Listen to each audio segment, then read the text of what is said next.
Hi friends, ఇలాంటి మరిన్ని videos చేయాలంటే ముందుగా సబ్స్క్రైబ్ చేసుకోండి, లైక్ చేయండి, షేర్ చేయండి. ఈ వీడియోలో చరిత్ర గురించి తెలుసుకుందాం. చరిత్ర అంటే గతం గురించి అధ్యయనం చేసే శాస్త్రం. నిర్దిష్టమైన ఆధారాలతో నిర్మితమైంది చరిత్ర. ఈహెచ్ కార్ ప్రకారం గతానికి వర్తమానానికి మధ్య జరిగే నిర్వారామ సంభాషణే చరిత్ర అని అన్నాడు.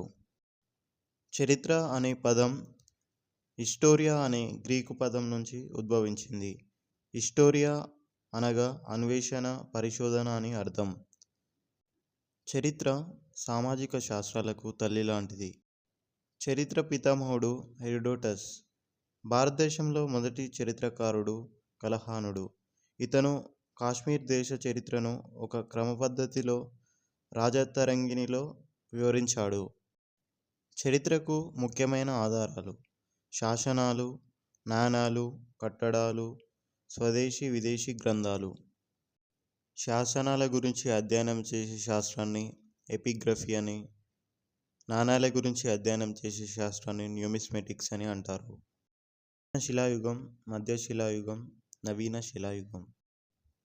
ప్రాచీన శిలాయుగం క్రీస్తుపూర్వం 2,50,000 నుంచి క్రీస్తుపూర్వం 10,000 సంవత్సరాల మధ్యకాలాన్ని ప్రాచీన శిలాయుగం అని, క్రీస్తుపూర్వం 10,000 నుండి 8,000 సంవత్సరాల మధ్యకాలాన్ని మధ్యశిలాయుగం అని, క్రీస్తుపూర్వం 6,000 నుండి 1000 సంవత్సరాల మధ్యకాలాన్ని నవీన శిలాయుగం అని అంటారు.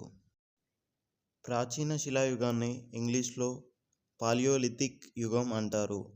పాలియో అంటే పాత అని, లిథిక్ అంటే రాయి అని అర్థం. ఈ యుగంలో మానవుడు వాడిన పనిముట్లు శిలలతో చేసి ఉండడం వల్ల శిలాయుగం అని వచ్చింది. ప్రాచీన శిలాయుగంలో వీరి ఆహారం మాంసం. వీళ్ళు మాంసాన్ని వేటాడి తినేవారు.